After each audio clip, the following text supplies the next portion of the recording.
Halo teman-teman, hari ini saya akan menunjukkan cara mudah mengatur tipe perangkat untuk SONOS Era 100 di perangkat Android Anda.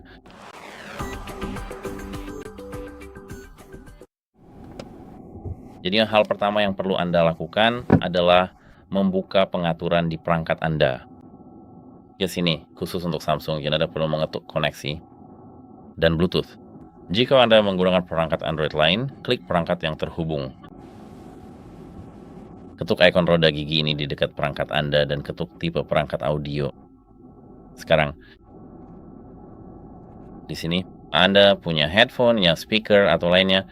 Di perangkat lain, Anda mungkin akan melihat alat bantu dengar atau audio mobil semacam itu.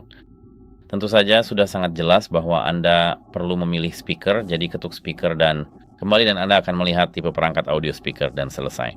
Semoga ini membantu Anda dan sampai jumpa.